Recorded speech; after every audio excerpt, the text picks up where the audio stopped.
Welcome to the Raptors Show on the Sportsnet radio network. Make sure you find the Raptors Show wherever you listen to podcasts and subscribe, and please rate and review our show. A reminder, we're streaming live on Sportsnet's YouTube channel and airing live on Sportsnet 360 Monday to Friday from 2 to 3 p.m. I'm your host, Alex Wong, filling in for Will Liu in the first 10 minutes. He was just at the OVO Athletic Center after practice, grabbing an interview with Jakob Poeltl, which we're going to run in the second segment, and will be joining me whenever his car arrives here at OMP. But in the first segment, we are going to recap Toronto's win over the Denver Nuggets last night. They opened the 3-game homestand with a 125-110 win over the top team in the Western Conference. I think this was in contention for most impressive win of the season. They started the first quarter with a franchise record 49 points, and as always, as with every Raptors game this season, they had to give up the lead a little bit, which they did in the third quarter, and they were able to put up a really impressive final 12 minutes to put the game away. And, it's really interesting thinking about this game. I know we were here on Monday coming off that 1-4 road trip, talking about all the struggles that the team has had, to the point where we created a bingo card of all the things that seem to take place with every Raptor game this season, starting 0 of 10 from the field, the bench giving up the lead and all of that stuff. But I feel like obviously more positive tone, positive vibes today coming off the win. And one of the things that has really stood out to me, I think, thinking about since the trade deadline and with the acquisition of Jakob Poeltl, who will be playing the interview in the second segment, is, the Raptors starting lineup with Jakob have been performing really well. And I think that's actually understating it. In the 7 games that this new starting lineup has been able to play together when they've been healthy, with Fred, Pascal, Scotty, OG, and Jakob, they're scoring 125.4 points per 100 possessions and have a plus 18.8 net rating during that span. And if you look at Jakob himself in the 368 minutes that he's played, he's got a plus 10 rating when he's been on the floor. And the Raptors are allowing only 106.2 points per 100 possessions when he's on the court. And thankfully, we have Vivek Jacob from Raptors.com joining us now on the line. What's going on, V? Happy Jacob Wednesday. Wow. Thank you. Just listening to you rattle off numbers was throwing me off.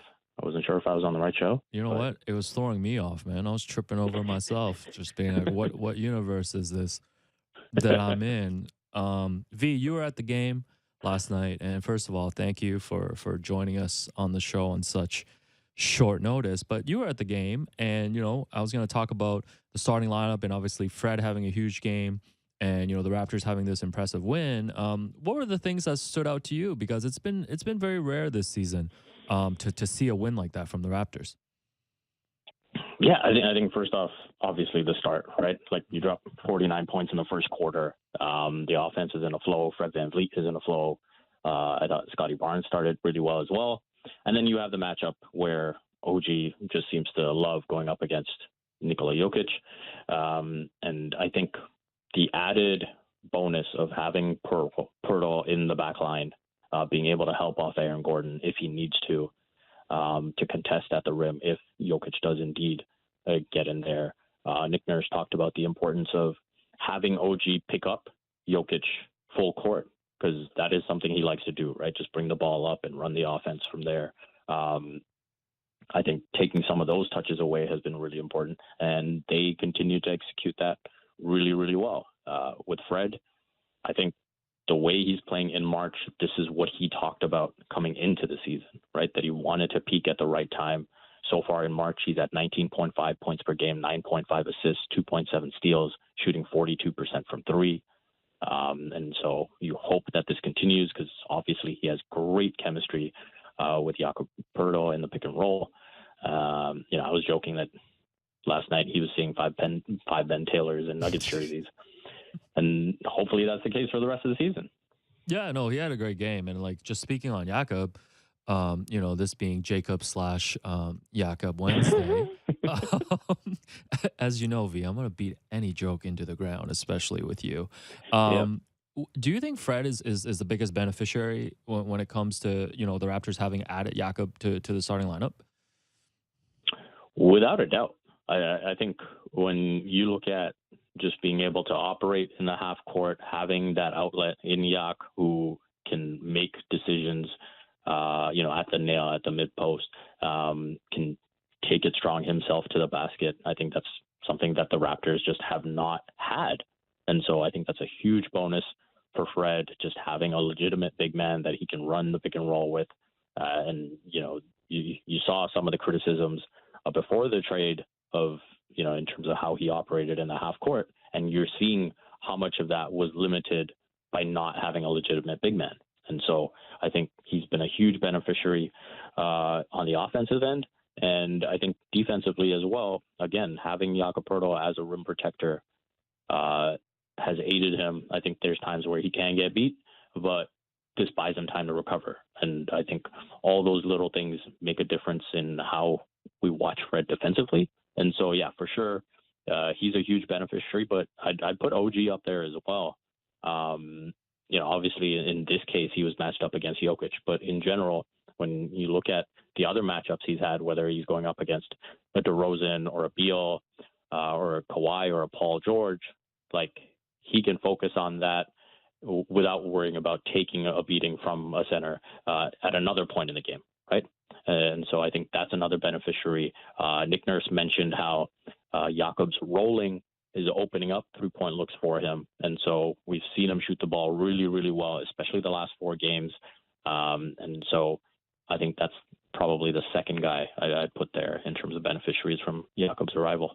Yeah, and speaking of OG, 4 threes last night and 24 points, 10 of 14 from the field, and that's his third straight game with 4 made threes, and 4 straight games now with at least 3 made threes. And I think he's playing obviously the best stretch of the season so far for him. And the reason why I was rattling off all those stats too about the starters, at the start, aside from killing time and waiting for Willu to arrive, is we saw this against the Lakers last week. How well the starters played, and I know the bench struggles got all the attention because that's the reason why they lost the game. And last night when you look at the starting lineup again, those 5 guys played 19 minutes together and they outscored Denver by 25 points. And just watching the game, especially in the first quarter and in the fourth and other stretches, that completely passes the eye test. Just seeing how dominant they've been. And I know Denver's been struggling, 4 straight losses now. And Mike Malone was really concerned after the game because, they pretty much clinched the number 1 seed. So this final month here, maybe it's kind of hard for them to kind of find that extra gear or motivation. But I don't want to take anything away from what the starting lineup did last night. And you look at these past couple games, you look at the overall numbers with the starters. Like, I know there's a lot of fans that are upset about the Raptors not being not kind of tearing the team down at the deadline, entertaining offers for these free agents or even OG who, may or may not be happy here. But, regardless of where they are in the standings, I feel like the Jakob trade has been a clear win for them. And I feel like there is a path here if you want to be really optimistic to look at it that, hey, if you can keep these 5 guys together in the starting lineup, like I don't expect them to be this dominant, all the time. But like this is a very kind of strong start if you're starting to look towards next season as well, of having this starting lineup, keeping them together, and then starting to look at how you can really add a couple of impactful bench pieces, and then they can really make a push next year. What do you think about that outlook long term? Yeah, I mean, obviously the numbers speak for themselves. You already rattled them off, and I think they've been very effective in the minutes that they've been together on the floor. I think going up against, the top opposition, I think I would be curious to see how that plays out, just because, again, when you look at a front court of Scotty Barnes, Pascal Siakam, Jakob Poeltl, you're not getting threes up, right? Like the Raptors won last night, but if you look at the box score, OG made 4 threes, Fred made 8 threes, and no one else hit a 3 all game. And I think that is something that is not sustainable. And so how do they get these 3-point shots up? Because we know that's what the league is about right now. Like, honestly, you need to be able to get up, 43s consistently in the league today. And so I think that's something, when you look at the long-term outlook of this team, you have to evaluate that. And so whether it's finding the right bench pieces that can really just come in and get those shots up, or, it's rejigging the starting lineup in a way that makes that feasible, I think that would be my biggest concern. But obviously the results have been there so far for the starting lineup. And so that is something that Masai and Bobby have every right to look at the trade and say that was a win. Yeah, and we've got Will Liu of the Raptors Show with Will Liu joining us on Jacob Wednesday. What's good? Here. What's good, man? This is the second Jacob I'm talking to in the last hour here. How you been? Man. Good. Well, how was practice? Practice was cool, man. It was cool.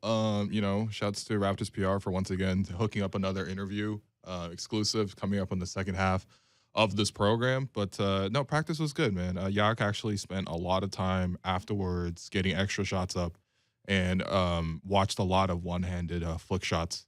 Wow. Appreciate greatness. Yeah, you had to appreciate greatness. I think he probably scored like 200 points in hook shots before he came over to talk to the media scrum. And then Yak was like, all right, I'm done for the day. and then Raptors They said PR BOGO. was like, no, you're not done. They gave him the BOGO. Walked off. Savannah, actually, friend of the program, Savannah Hamilton, was like, actually, I need a sidebar with him. So I'm like, go ahead. Okay. Go ahead. Okay. So Yak went from, thinking that he was going home to doing 2 interviews. One with Savannah. It was quick. It was like 2 minutes. And then, into the room with me. And, it was great, man. It was great to hear, Scotty's perspective on things, Nick's perspective on things. And, of course, Yak spoke. A little tricky from an interview perspective just because I had a lot of questions for Yak. And him being in the scrum right before that, I'm like, I'm going to dash like 5 of these questions right now because I don't want to repeat. I want to bring new information to the light. But Journalists. It was a good time, man. V, we missed you, bro. I know you probably missed it to do this interview, right? No, I actually had to do another interview before hopping on this. Wow. So just had a few things to juggle today. So not 1, not 2 interviews for you today. Is that right, V? Oh, man. Anyways, Will, we were just chatting about last night's game and chatting about the starting lineup and how great they have looked. I mean, the starting lineup's not the games. problem. The starting lineup's awesome. It's really just about balancing the squad, as Big Jacob here was saying. But no, I mean, it's interesting too because the other 2 guys who were getting a lot of extra shots up after practice were the 2 guys you would want to see that right now. It was Gary and Precious. Okay. Both those guys also really putting on a lot of work, and I think those are the 2 guys. Like, if they can find their enthusiasm for the game, if they can play in new roles, if they can embrace it. Obviously, it's got to be a disappointment to sort of shift from the starting lineup to the bench. And of course, you got to find new chemistry and all that kind of stuff. And all that stuff you have to figure out on the fly against the best athletes in the world. But that's the job right now. And I really do feel like if they can really get it right, then I actually would feel confident in the Raptors being able to sort of make some sort of push. I mean, look, all season we've been talking about how that push hasn't happened, and it's almost been comical waiting for it. But those are the 2 guys where if they get that kind of production off the bench that we know Precious is capable of playing at, that we know Gary is capable of playing at, all of a sudden that combined with the starting lineup, all of a sudden you actually can feel confident about results like last night being more repeatable. But Vivek, I want to hear from you. Like, did you see any progress from Gary and Precious last night? With Precious, I'm going to say no. Okay. I think it's been a tough go for him over this stretch. And I think one of the things that's missing for me is, and I asked Nick Nurse about this, was, last year, whether it was the first half of the season where he was struggling or the second half of the season where he was playing great, he was always aggressive, right? Even when he was making mistakes, it was aggressive mistakes. And I think the extent to which he's been passive over this stretch is what concerns me. And I don't know if he's overthinking or he's lost his confidence, probably a combination of both. But I would like to see some of that aggressiveness come back and hope that he can find his game again, because I think he's too important to this team. What he can do at his best. Nick Nurse talked about how, he's probably best suited to defending wings as opposed to bigs, and that's probably what he's going to look to do down the stretch. And so if he can just get back to excelling on that area of the floor, and then running the floor and making the most of whatever opportunities come his way, I think that's the key for him. With Gary, I do think there was improvement over what we've seen. Made a couple shots, got to the line. So, obviously it's been a low bar after the West Coast trip. Hey, man, the bar doesn't go lower than 0 for 9. Exactly. Yeah. So I think that was progress. But, I think with Gary, I do admire and respect the consistency in his approach to the games, right? He's been a thorough professional throughout. And so I think it's a matter of time before he kind of figures it out and gets his game going. I'm curious, we talk about, potentially this push to finish the season. At this point, having seen what we've seen, what would you even define as a push to close out? Like, I don't think the 6th seed is attainable. So what would you define as a push to close out? Okay, well, first off, they're in a homestand right now, right? I think they're in a stretch where they're playing 7 of 8 at home. And even the one game that they're going away for, it's not a long road trip. Milwaukee's like an hour flight-ish. Right. And so, and I'm expecting like a really, really strong push here, especially because, you have OKC coming in. By the way, OKC, did they not have a slightly better record than the Raptors? I'm looking at them like this is a must-win, but I think OKC is also looking at us like a must-win. They're one game better. They're 34 and 35. The Raptors tough. are 33 and 36. We gotta stop talking about these teams like the Raptors. No, the Raptors are the OKC Thunder in the overall picture. But no, seriously though, like we really need to see a strong push against OKC. Definitely can't have a repeat of what happened at the start of the season when they played OKC. That was one of the low points of the year. Minnesota, another game that, again, you need to exact some revenge. You already tricked away one game where you were supposed to win against Minnesota. You have to take this one at the minimum. Indiana coming in, Detroit coming in again, Washington coming in again, Miami. I'm expecting like 4 wins at minimum in the stretch, if not 5. Now, of course, those are, famous last words for the Raptors season as a whole. But again, like there's no more room for error. Like if they're going to actually try to make a push, if they're going to secure if they have any chance of getting to 6, which as Vivek mentioned, I don't think that's really the case. I think the Nets have really steadied themselves and they're going to be okay.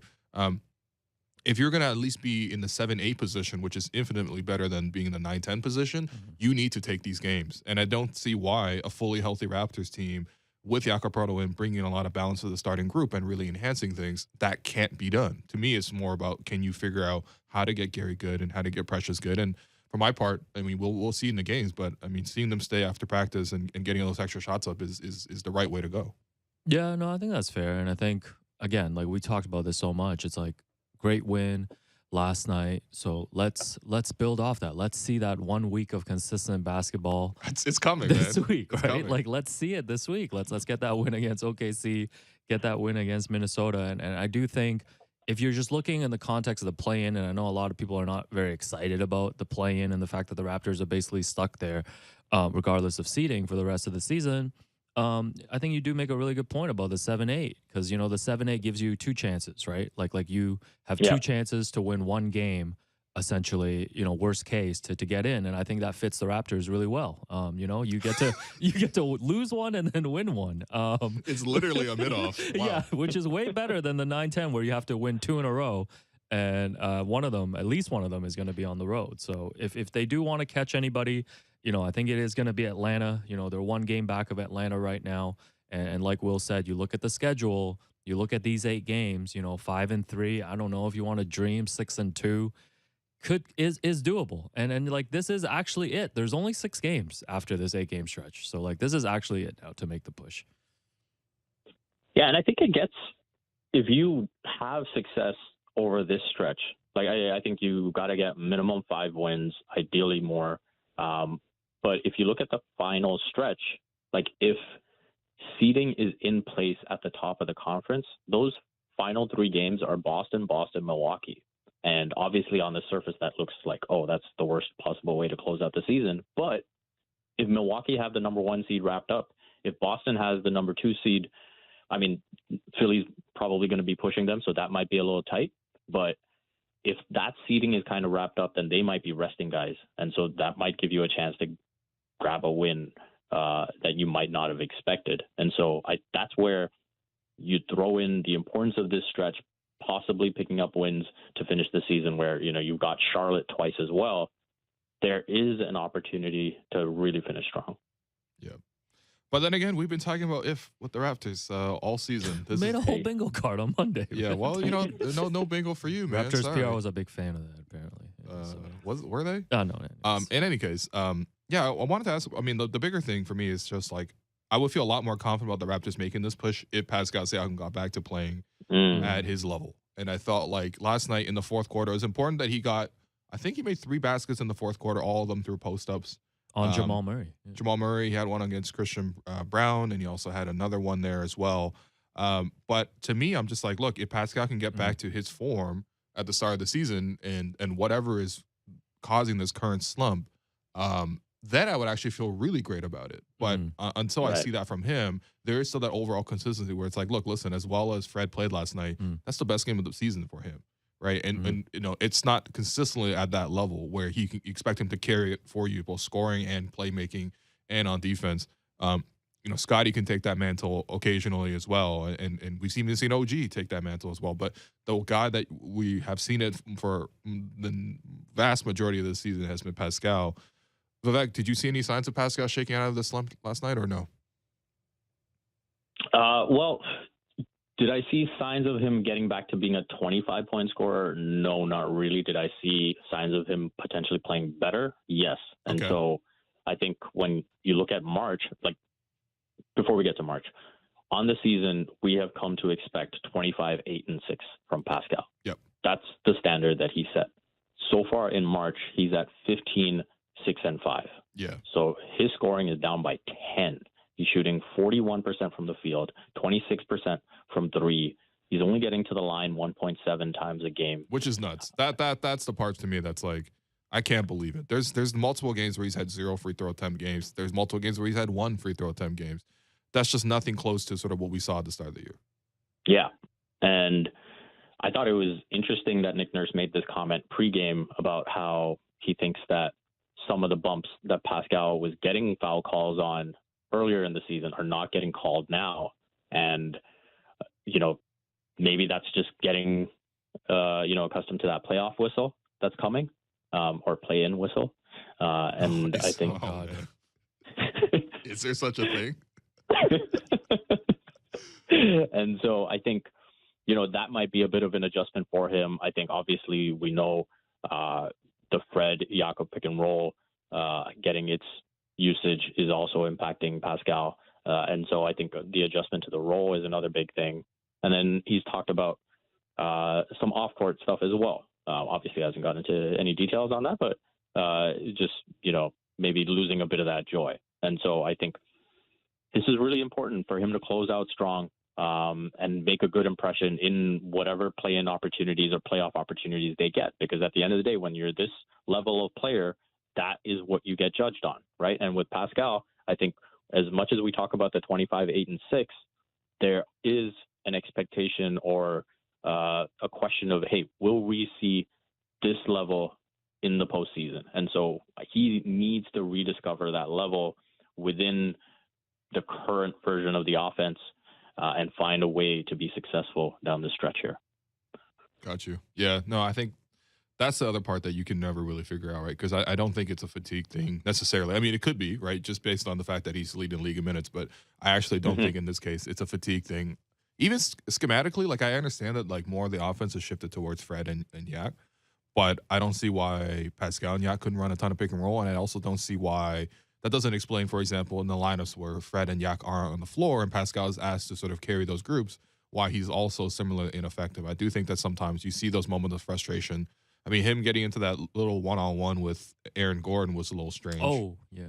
The second Raptor, by the way, to beef with Aaron Gordon. Yeah. Shouts to Kyle Lowry, wanted to fight this man in the bubble. Aaron Gordon's like, come see me at the Royal York Hotel, room 323. Yeah. Kyle was like, yo, fight me in Disneyland. That's crazy. But one quick thing I'll throw in with Pascal as well is when you think about how he was successful in the past, it wasn't like he needed the ball in his hands. Sure. And so I think he's got to rediscover some of that stuff and just playing off ball and thinking about, how he would cut to the basket or those types of plays where it's like, hey, Pascal, you've shown in the past that you can be very effective at getting buckets, playing as a secondary. So some of that needs to come through now as well.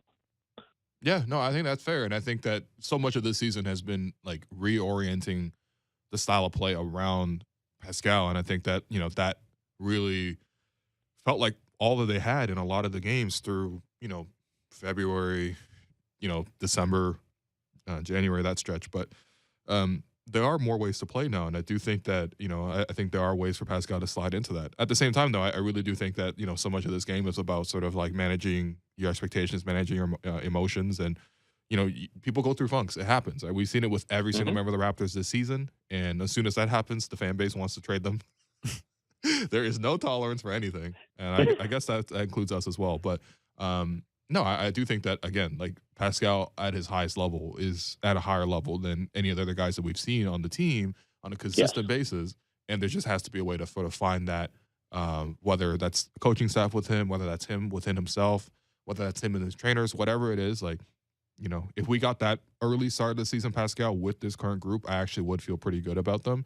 As good as you can feel about a play-in team. But, yeah, Alex, I see there's one last thing you have in the rundown here, which is cracking me up.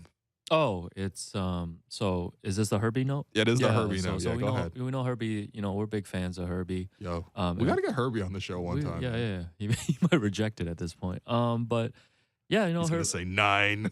We caught Herbie, getting excited about a Will Barton play last night.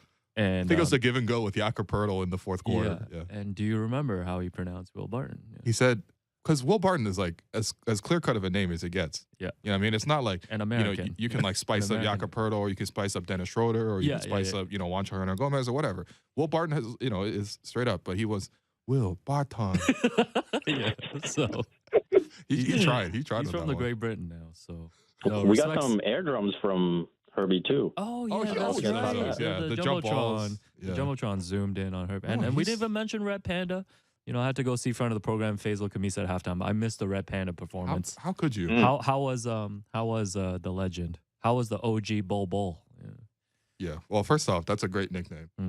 Second of all, I know for me watching it, it felt like watching Michelle Yeoh in Everything Everywhere All at Once. I was just so emotional, so rooting for her. I'm like, this is my mom. She is, for some reason, kicking some cups into her head. Like I just want her to succeed in that stretch. And of course, they play that music where it's like only maybe like 2-3 bars at most. Yeah. And it's just looped. Yes. And it's that like traditional Chinese music. That is as iconic as like the NBA on NBC music. No, when it hits, you know what it is. It's Red Panda's music. It hypnotizes you. Yeah. Right. Okay, and then all of a sudden, and then of course, like first, because her act will go, she kicks 1 cup on her head, then 2 cups on her head, then 3, and then 4, and then 5. Right. 5 is ultimately the length it'll go because I think that's the length of her calf. Okay. Right. But everyone has seen the Red Panda show. First time she did 5. Yep. It dropped. And I was like, oh no, like this might not be it. But then she had this determined look on her face, and she's like, no, run it again. All right. So the Raptor, front of the program, threw all the cups back at her. Yeah. And she stacked them up, and then she did it. It was a very emotional moment, man. It was nice. I saw a lot of Asians at Scotiabank Arena last night. That's my takeaway. So did the security. So yeah, I hope it was the same for you, man. Yeah. It was great. I don't know if it was the exact same. There's probably more of an emotional connection for you. He's like, it evoked no feelings for me. He's like, yeah, listen, if they would have come out and performed not to, then yeah. Okay. I'm not familiar with their game. Yeah, sorry. Oh man, I would have been all over that. But no, it was still great to see. Red Panda is elite, probably the best halftime show in the game. So yeah, it was great to see, and it's been a while too. I can't remember the last time she was at Scotiabank Arena. Yeah. Well, I wish we knew. We could have said what up to her or whatever. Yo, when we get the Red Panda exclusive interview on this program, that's how you know we made it big time. That's a legend. That's how you know we made it big time. Well, V, appreciate you. All right, subbing in last minute. I know Alex was nervous. He must have been sweating No, this tube when he is had to soaked tap right dance. now, man. This guy was talking so Woo. slowly. Woo. When the program hit at 2 p.m. and you weren't on the line, Vivek, this guy was speaking like half speed. Ooh, I was gonna This guy list. was I was like- gonna list out the podcast and YouTube links. I was gonna spell out the URLs, It's man. like the YouTube link is YouTube/WTB80. Like, yo, it was wild. But V, you saved the day, and appreciate you and your time. All right. No, it was wild when I heard Alex read out the net rating for the starting five. Yeah, I've never heard this man say net rating. I've known him for 10 years, man. Nothing but net, baby. All right. All right, guys. Thanks for having me. All right, take care. That was Vivek Jacob. Yeah. Yeah, well, we got another Jakob coming on the program the second half here. I was down at practice talking to Jakob Poeltl of the Toronto Raptors. So we will bring you that interview after this break. I've been your host, Will Lou. Actually, you know what? You've been the host, Alex Wong. I've been the co-host, William Lou, and you've been listening to the Raptors Show on the Sportsnet Radio Network.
Welcome back to the Raptors Show on the Sportsnet Radio Network. I'm your host, Wim Liu. Continue to be joined by my producer and co-host, Alex Wong. And as mentioned, I was not here at the first 10 minutes of the program today because I was rushing back from Toronto Raptors practice, where I had the great opportunity to interview Raptors center Jakob Poeltl.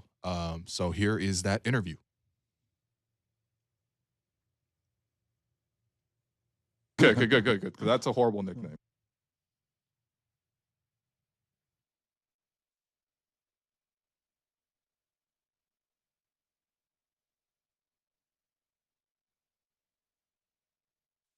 Okay, we're down here at practice with Jakob Poeltl. First off, just saw you going through a very extensive routine out there. I want to start here, actually, before we get into some of the other questions. But what drives you to, want to be great all the time? Because I see you putting in a lot of work for a guy who, is very established, but, you're clearly still very hungry. It's a tough question for me. I think for me, it's just about the fact that I still have fun playing basketball. So I enjoy this work out there.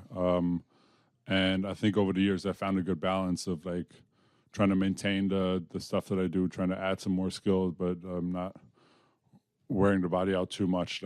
We have a lot of games in the season, so you want to be mindful of that. But like I said, I think I found a good balance. Right. Okay, so obviously this has been a busy month for you. Take me through the trade deadline process. When did you know Toronto was a possibility? And when you found out that, that was ultimately where you were going, what were some of your emotions at that time? And also, what have you had to deal with life-wise to sort of balance this, very dramatic move? I mean, for me, I was aware of the rumors. I was aware of the fact that there was conversations going with the Raptors, maybe a couple other teams as well. But I really didn't know that the trade was happening until everybody else found out as well. So, when I found out, I was excited. I was excited to come back. I thought that there was a good core here, a good group that we can definitely build on, and I was thinking that I could add a lot of value to this team, and I think so far that's really worked out. Yeah, we can definitely see that. I mean, I thought, for example, last night, fourth quarter, I thought you made a lot of great plays on both ends of the floor. It's pretty clear that that center position was sort of missing for a while. It was funny because the way timing worked out, you were playing in Toronto in your last game with the Spurs, and it just so happened that trade happened essentially overnight. And so the next morning, I forget who described it. Basically, you were in here eating breakfast again. And is that not a little bit odd to you? And I mean, that whole process sort of reacclimating with the guys and the team, I mean, that had to be quicker than you would normally expect. It's been a very seamless process for me. I think, like you said, the fact that I was already here when getting traded here just made it that much quicker. And then the fact that a lot of the staff here is still the same. Right. Obviously, the players have changed a little bit, but there's still a couple of players out there that I've played with. And then a couple of the other guys I know from playing on the Spurs. So there's really a very quick turnaround for me. Everybody was really everybody else that I didn't know was really down to earth, cool guys. So it made it really easy.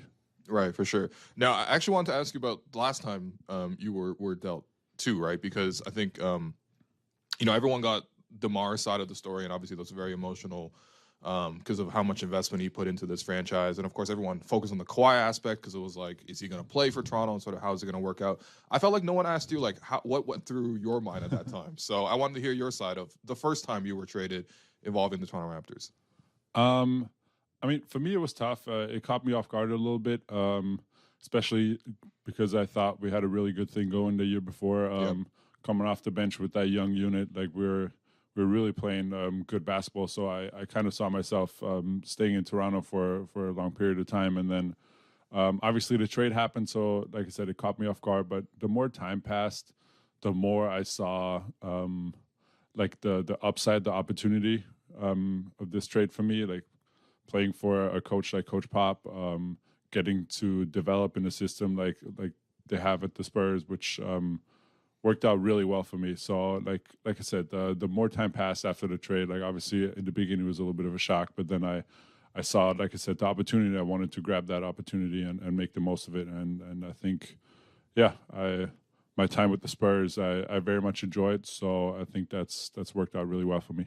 Yeah, let's talk about that time with the Spurs, right? Because I think, they're really known for developing their players, right? And I think one thing that's really cool with San Antonio in particular is how often guys are just around the team all the time, right? Manu's around the team, Tim's around the team. You see all sorts of Spurs legends just come through consistently. And I think for yourself personally, getting to work with Tim as an assistant coach, what was that like? Because, I mean, that's got to be a dream to be able to work that closely with Tim Duncan all the time.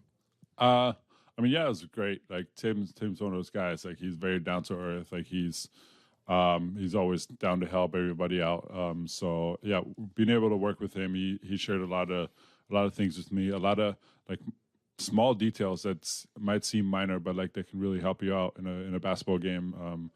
And a lot of it is just playing against him a little bit, like him playing like a little bit of defense, like not even playing 100% defense, but you notice things that like that you only get from playing against a veteran player like him.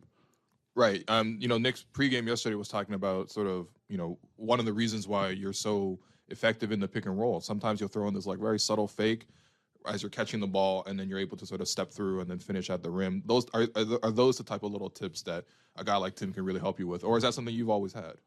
I mean, it would be things like that. Yeah. This particular thing, like I think a lot of my quote unquote moves or like the things that I do in a basketball game just come from things that I develop naturally, like trying to fake out defenses. Like it's not really like a specific move that I work on in practice. It's more like I think I pick up these games more from just getting playing time, like being out there on the court, like seeing real game-like situations and doing them over and over again. So the more different situations I see and the more often I'm in those situations, the more I develop like my play style, my moves, whatever you want to call it. Right.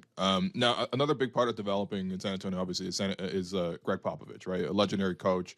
What was it like to work with Pop? And, you hear a lot of stories over the years about Pop sort of like yelling at guys and sort of like really getting into it. Did Pop ever yell at you? It's one of my questions, too. I mean, you don't spend 5 years in San Antonio without Pop yelling at you. Okay, but, fair. For me personally, like I really appreciate Pop for the opportunity I got in San Antonio. I feel like over the years, like my role there just increased more and more and more. I was taking on more and more responsibilities. I got more and more freedom on the court, like trying to make plays for myself, for everybody else. Like that, I feel like that's really helped me develop my game. But more than anything, I appreciate Pop off the court. I think he's a great guy. He's really invested in trying to teach his players not only about basketball but about the world like that we live in, like about all kinds of good things, bad things that are going on in the world. Like he's really vocal about that type of stuff. And then also he's just a great guy. Like now you can not only have these like serious conversations with him, like you can also just like chat, like just have casual conversation. He's very good with that. And he's really pushed everybody on his team to kind of form like this camaraderie, this team bond, and I think that's really good. No, that's very cool, because I feel like other coaches don't really spend that same kind of energy and effort the way that Pop does to sort of build the connections with the players. And that's why anytime anyone goes back to San Antonio, you see like the hugs and everything like that. You could tell they're such a close-knit squad. I think there's still that feeling in Toronto as well, to a lesser degree. But, coming back here, you play with Pascal and Fred when they came into the league together. You guys played probably G League games together. You probably played Summer League games together, like everything, right? Even going back to the draft workouts.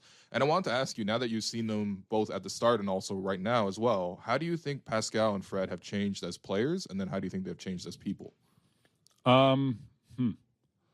I mean, you just tell the maturity like process they went through over the years. Like I think, especially Fred's always been a very mature guy. Like you just tell, like he's very level-headed. Like he's kind of in control of the game at all times. But even to a greater degree now, you can just tell that he's out there like controlling the play pretty much. Like, and he's very good at that. And for Pascal, he's kind of, I mean, he's made a crazy development just from a skill point of view. Like, he used to be this just like rim runner, like run in transition, like make hustle plays all over the place, to now where he can still do that, but he's just added so many different like options or like weapons to his game. And yeah, it's made him really, really tough to guard. And as people, I mean, I think we just all like kind of grow up. Like that's the main difference I noticed. Maybe they've become they've become NBA superstars. Let's put it that way. Okay, all right. So there's a little different like aura about him, like a little bit of difference, like presence. But yeah, I think besides that, I can still just like, I mean, they're still like my guys from back in the day. Like I can still talk to them like normal people, but you could just tell there's like a different step to them. Do you think it's partially because they also won the championship as well? I mean, it might be the championship. It might be a couple All-Star appearances for Pascal, whatever it may be. Yeah, got a little richer as well. You know, I mean, no, there's a lot of good factors that went into moving up in the world. Yeah, no kidding. But I mean, look, listen, I think, you know, going back to more humbling times, I would say, there's this story that Pascal will always tell about his time at the draft where I think he came in with the expectation of working against you. And instead, he describes as he worked out with the Z squad off to the side. Meanwhile, you had a one-on-one by yourself. And he got really upset at that situation, felt disrespected, and went just really, really hard at that workout. And it clearly impressed the Raptors to ultimately choose to draft him as well. Do you remember that at all?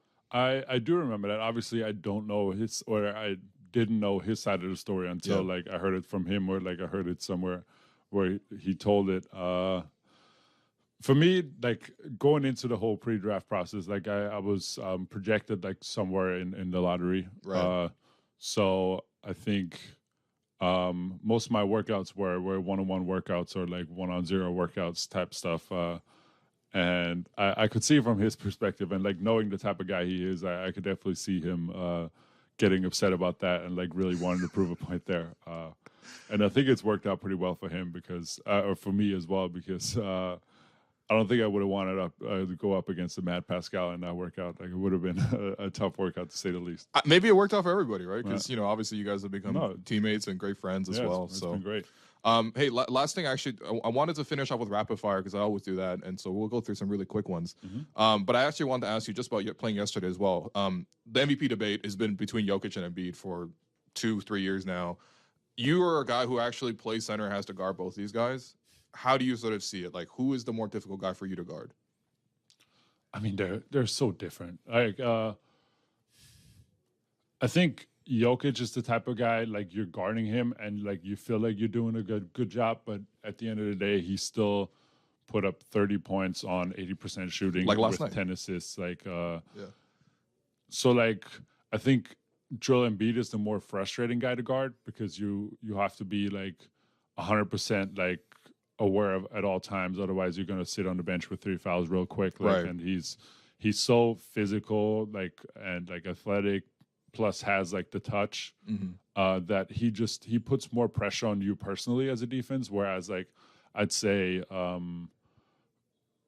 Jokic is like you don't really feel it as much in the game, like you feel like you're doing a decent job, but like really he's just creating plays all over the court, and like he's, like I said, he at the end of the day he's sitting there with 12 for 15 and like has made great plays all game long.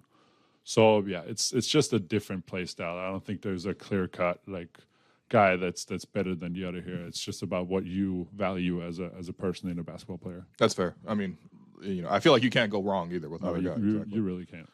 Okay, so rapid fire to wrap. So I hear that you're a big FIFA player. So is Pascal. Who would win in a best of 7 between you two? Right now, I'll give it to P. In my heyday as a FIFA player, there's nobody that beat me. Really? Yeah. Okay. What was your team? What was the team that you would pick? I mean, I don't have a team that I pick. Like I switch it up.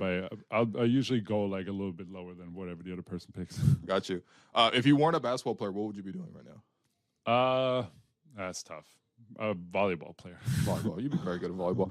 I was watching an old interview with you when you said when you first joined the Raptors, and the host asked you what was the last movie that you cried at, and your answer was the Pokemon movie as a kid. So I gotta ask, what's your favorite Pokemon? My favorite Pokemon? Man. Evie. Oh, that's a great pick. That's a great pick. All right. Last question here, and I have to ask this. All right. I'm watching Open Gym. This is back in 2019. The Raptors were back in San Antonio the first time, and you guys went out for dinner together. And Fred gives you this greeting, and I want you to hear what he says. You big ugly. All right. Why did he call you Big Ugly? That's not nice from Fred. I don't know. I mean, just because he's trying to be funny, I'm assuming. Okay. But That wasn't a nickname, to be clear. no. Okay, good. Because that's a horrible nickname. All right, well, Yak, appreciate you. Thank you for the interview. And, best of luck with the rest of the season. Appreciate it. All right, that was our interview with Jakob Poeltl. Have it on the record that Big Ugly was not his nickname. It was just Fred being mean one day. I always like to, get to, the basics of of sort of what they're doing and also sort of the narratives around their season, and talk and get to know them a little bit in terms of some of the questions that you don't typically hear in a media scrum, right? Obviously, those are more about what's happening on the court, and I try to obviously touch on those, but especially in that rapid fire, after we've talked for 15 minutes, I always like to sneak just one little curveball in there. I remember when we interviewed Thad Young earlier this season, I showed him the tweet. Someone called him a Thad Daddy, is it? Yeah, and then he said that's something only my wife should call me. So this is similar. Yeah, we had a quote graphic for that. I think we decided against not posting. Yeah, we didn't want the Thad. We Daddy. We didn't want the graphic. smoke. We didn't want the smoke from Shakaya. Yeah, from Shakaya. Shouts to Shakaya. Yeah, shouts at her. But no, we found out Jakob Poeltl's favorite Pokemon is an Eevee. Yeah, Eevee Quan. Yeah, shouts to Okay, Eevee Quan. relax. Yeah, and it is not Big Ugly. Do you know what an Eevee is? We have a minute here. No, I have no idea. But How do you not know what Eevee? Wait, hold on. Really? No, man. What is that? I'm not familiar. So it's like a cat-like creature, I would say, Okay. but a very generic colored cat, kind of similar to the sweater I'm wearing right now. Oh, okay. And then Is eventually, that an Eevee pin? no, that's a Meowth pin actually. Oh, okay. Big Pokemon fans, both me and Jakob Poeltl apparently. Yeah. And no, but you can give Eevee stones to evolve into different Pokemon or raise it in. Nah, man. This is me parts of talking the about day. this is me talking about net rating, man. This is crazy. Yeah, that's tough. So you don't know Eevee though. That's wild. What was I gonna say? Oh yeah, the Fred thing doesn't surprise me because remember Utah last year, or did Fred share this? Didn't Utah say Fred always yells at him in practice or something like that? Really? He was always swearing at him. Yeah, I think he told you this in one of your 7 interviews. Oh, right, yeah, you're right. Big bully Fred apparently. Yeah. So are we working on the Fred interview too? By the way, I can't wait to. Oh, right. Never mind. Yeah. We might be speaking with Fred soon, but ask him if he's a bully. Nah. All right, I will ask him. Maybe I'll play the clip Ask for our Fred short as well. king if he's a bully. Hey man, he was bullying the Denver Nuggets last night. That's what he was doing. Hopefully we see more of that. But anyway, that does it for us today. I've been your host, Will Lou, and you've been listening to the Raptors Show on the Sportsnet Radio Network. Make sure you find the Raptors Show wherever you listen to podcasts and subscribe. And please rate and review our show. A reminder, we're streaming live on Sportsnet's YouTube channel and airing live on Sportsnet 360 Monday to Friday from 2 to 3 p.m. Thanks once again to Big V, Vivek Jacob. He was very necessary for this episode. Thanks to Jakob Poeltl. Thanks to our producer and co-host, Alex Wong, our board producer, Derek Brandale, and Jennifer Olnick for helping with the YouTube stream. And we'll be back to talk Toronto Raptors basketball tomorrow.